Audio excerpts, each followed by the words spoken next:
hurricane called the Long Island Express ripped through New England in 1936 and gave birth to the Thompson Speedway when area farmer John Honig decided to trade in his tractor and build a 5/8 mile oval that was the nation's first track paved with blacktop. It became a must-stop for driving stars of the 40s and played host to the nation's big cars that raced at Indy. Its speed and design earned Thompson the nickname the Indianapolis of the East. Thompson Speedway has played host to the Whelen Modified Tour more times than any other track and is the only track outside of Riverhead Raceway that has staged a race in the entire history of the Whelen Modified Tour. And when you look at the crowd that turns out here. You know, you said it last week at Stafford, Jimmy. These people turn out because these are not cookie-cutter racetracks. Every racetrack has a unique character and a difference, and these fans here absolutely enjoy it.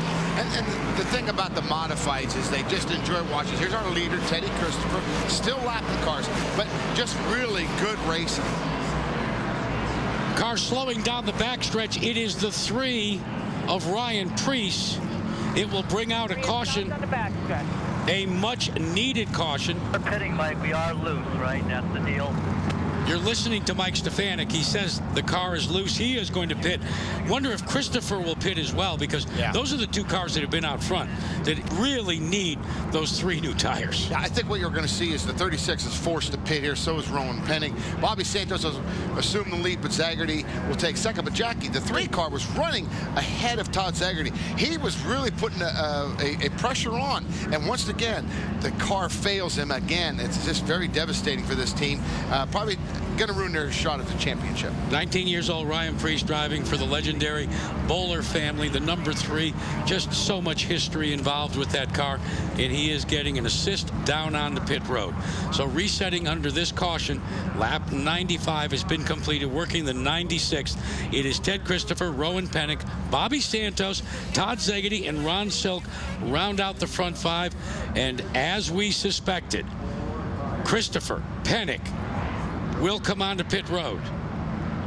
The question is, will the 16 of Mike Stefanik? Yes, indeed, he is on pit road as well, as many of the other cars that did not pit in the last yellow have elected to do so now. Let's go to the leader's pit. Kelly Stavitz is standing by. Kelly, take it away. You see the leader of the race, Ted Christopher, that number 36 coming in. The fastest way to do these 3 tire pit stops is to start with those 2 rears and then move up to the right front. Just behind him is Mike Stefanik in the 16, trying to take care of those issues. Mike Stefanik telling me that he thinks he has the best pit crew in this series and that they can really make up some time with a good pit stop. And like I said earlier, he just loves to be the guy chasing the other guys down when he has some fresh tires on at the end of the race. Chuck Hosfeld having to back up as Teddy Christopher, and it's real tight quarters on this pit road, but Christopher pulls out, and now we will have to wait and see just how they look at the tightness there. But this is part and parcel. Stafford, Thompson, it's a long pit road, but it narrows down. Yeah, it goes to that funnel effect right there, and they still all race to that end, that line, to know where they can gain position. This is going to really play havoc now to Bobby Santos and Todd Zaggerty. Let's get an update on Mike Stefanik. Kelly? Just getting a word in now about Mike. Sorry about that. A little bit longer on that, so they could take care of, on that pit stop, so they could take care of his loose car. They said they tightened it up a couple notches and see if that takes care of the problem. Let's check in with our in-race reporter, Mike Stefanik, Jackaroot in the Versus booth. What sort of changes did you have to make during this yellow? Well, we definitely had to tighten our car way up. It was big time loose.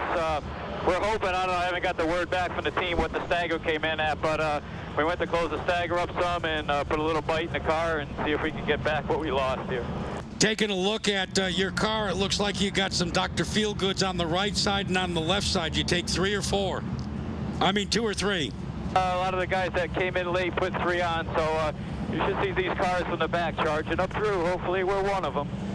Big question mark. Do you or anybody out there have anything for Ted Christopher? What a torrid pace he has set so far. Yeah, he certainly has a good car tonight. He's going to be definitely one of the cars to beat, if not the car to beat. So, hey, that's why you got to run these races. They're never over till they're over, and I'm certainly sure that the rest of this field isn't ready to hand it to him just yet. Good luck to you. Good luck to you, Mike, as we get ready to go back to green. Oh, thanks a lot, Jackie. You know, what we saw here is a pretty exciting communication with the driver, but we see sticker tires. Now, this is going to be interesting, Jack. With the sticker tires, will they come to be the right amount of stagger and the adjustments? Were they going to be enough to make him challenge the and remember, we got to get it up to pressure. Mike Stefanik at age 52 still turns the wheel here as he get ready to go back to green. I asked him, is it still rewarding for you?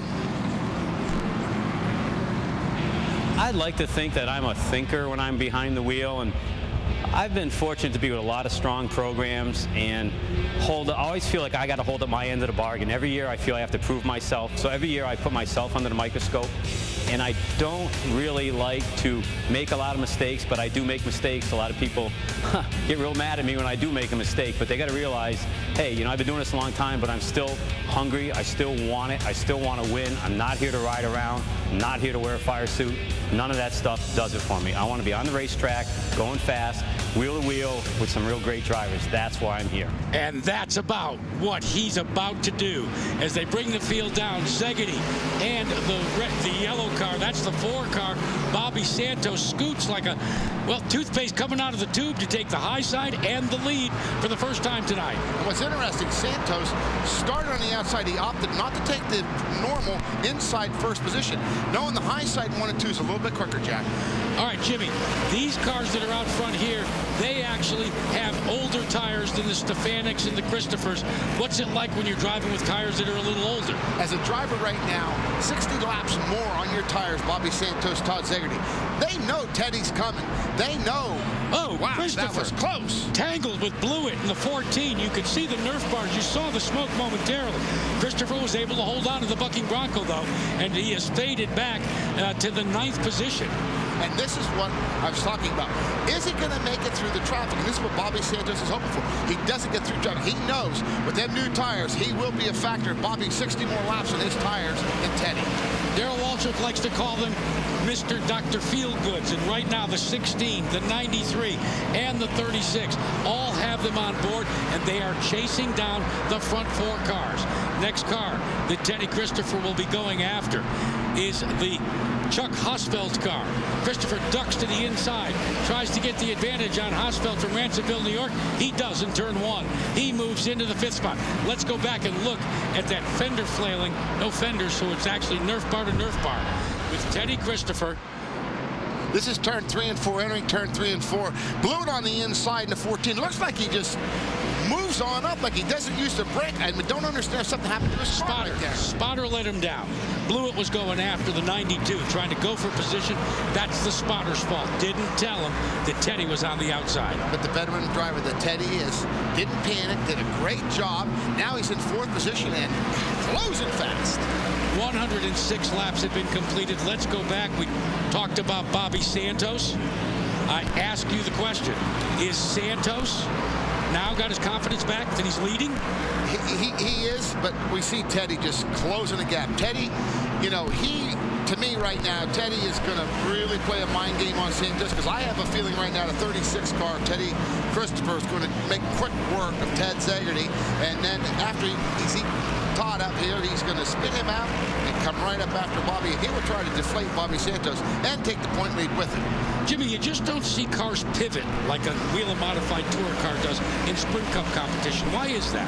You know, these cars, big tires, very low to the ground, 2,650 pounds, 86-inch wide tread width, a lot of brakes.